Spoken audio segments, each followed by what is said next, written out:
think I'm gonna, no, let's get in it. All right, we're gonna spend a lot of time on mental health because it is World Mental Health Day. And I've been sitting on this, and I've actually had it kind of in the run a show a few times, but I think I'm going to share it to the Facebook page. And this is an article I found a while ago, and it's 25 embarrassing parts of mental illness we don't talk about. And the reason I bring this up, and I'm not going to go through this entire list because it's just insane, but the interesting thing is some of these, like being messy or not showering or overeating. It's funny how you can look at people that suffer from certain mental illnesses. Like me, for example, I suffer from obsessive compulsive disorder and obsessive anxiety disorder. My anxiety can very easily turn to depression. And as much as I am very neat and organized and everything else, when it takes me over, like it can at times, that's when I start to be messy. That's when the tics start to show up, like my head shake. And if you watch the live feed, I don't talk about this a lot, but if you watch the live feed, I actually have a tic where it's a little head shake when I get nervous. So you've probably seen this on the live feed a few times. It's very subtle. It's hard to notice, but it does happen. And there's just like a little head shake that I get in there. And these are things that people go through: overeating, and often being embarrassed that you're going to lose emotions in public. That's another thing that is a constant worry for me myself. And of course, fidgeting, like biting nails and stuff. These are all things that we don't talk about enough because they're embarrassing. But it is part of what we deal with on a daily basis, or what you deal with on a daily basis if you're someone that suffers from these things. And another couple things is stomach issues, physical illness. We're going to talk about that, and also isolating. This is something I'm incredibly guilty of. I isolate myself when I really should not. Now you might be like, but you get on a live feed every week. This is very different.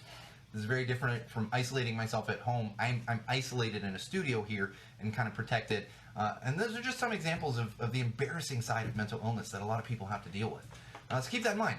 If you're someone that does those things, that has to deal with those things, that's okay. If you're someone that knows someone who deals with those things, let them know that it's okay as well. And in fact, like I said, the physical effects of mental illness, there's actually an artist graphic that came out recently, and it says, "I wish people knew that my mental health is so physical too." And this graphic actually shows a character there, and some of the symptoms that can come on when you have mental illness: headaches, fatigue and exhaustion, painful jaw and teeth, sensory overload, heart palpitations. I think a lot of people deal with those. Rock solid tense shoulders. This is something I deal with constantly. Upset stomach, cramps, sore fingers, and night and day sweats. These are things. I'm a sweater myself as well. And I bring this up again. If you have these issues, if you suffer from these things, it's okay. If you know someone does, let them know it's okay. But keep in mind that it's not all mental. It's not 100% mental. It's just not. It's not. And it's also good to have someone that knows you to remind you of that. Often, like I said, with my neck, I will get like just really, really sore pain to the point where I can't move my neck sometimes, and it's in my shoulder and my neck.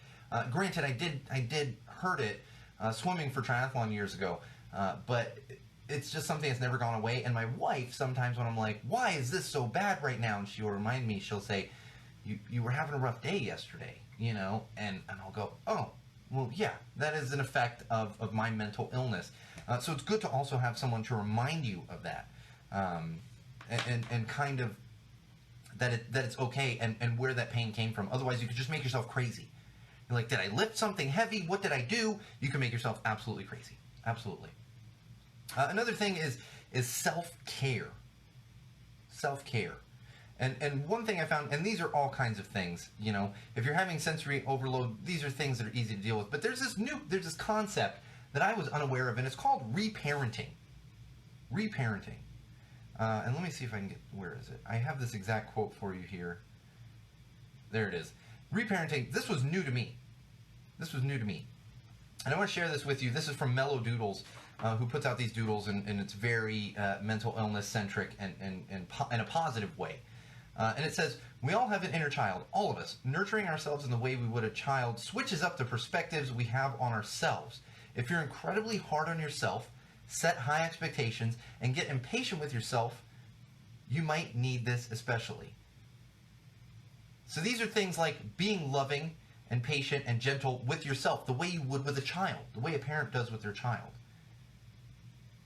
There's also times where you might need some discipline. So you have two sides of it. The way you discipline a child, you might need to discipline yourself. You know, you might need to tell yourself, and I always say, there's no snap out of it. But sometimes you got to tell yourself snap out of it. When I was in high school, I had a priest friend, a very close friend of mine. As much as I'm not religious now, I valued his insight over the years, through middle school and high school.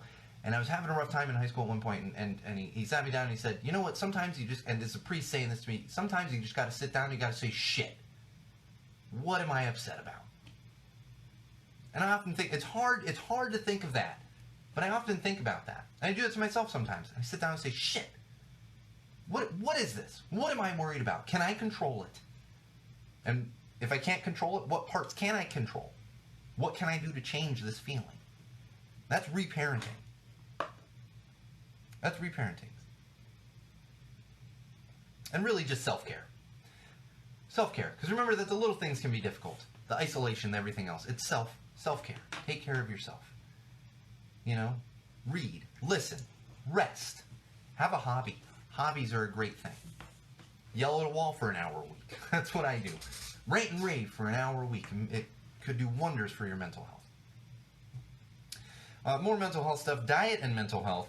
There's a new study that found positive effects with a healthy diet. They had test subjects. Now they had people come in and they changed up their diet, and they actually found that a healthier diet can have a positive effect on your mental health and your mental illness. We've known this for a while. This is really just more evidence to that fact.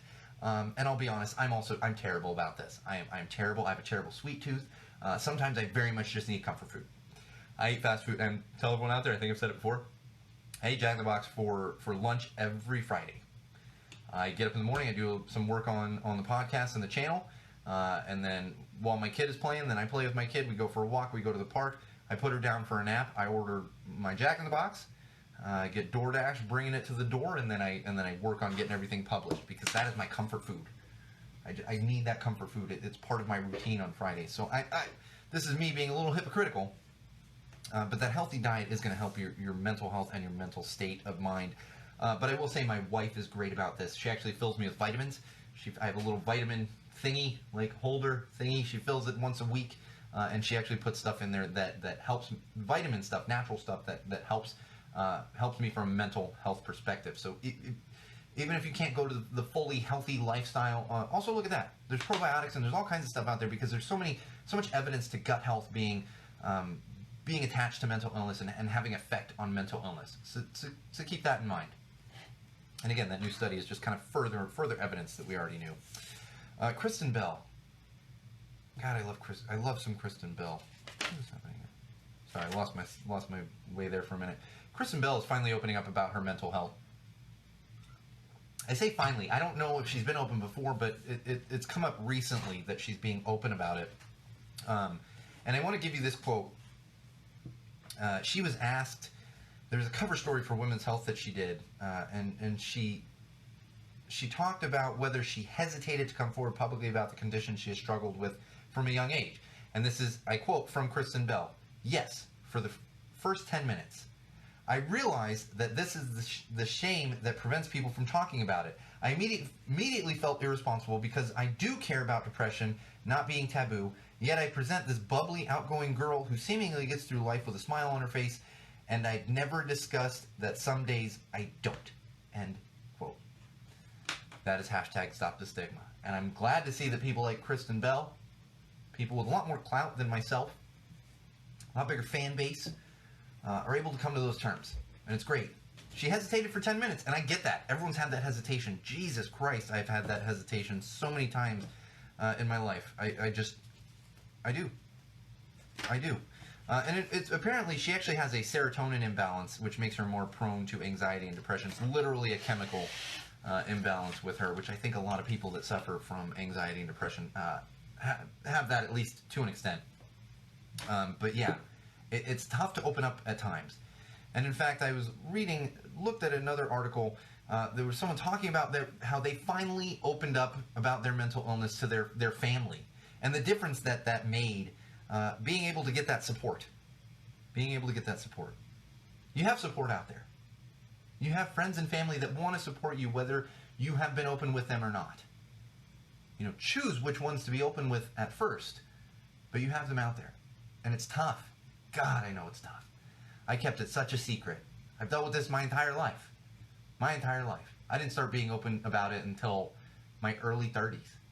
My early 30s. Now, people knew when I was in my late teens and 20s. That's when I finally started telling people, but I was never open about it. Now I'm open about it.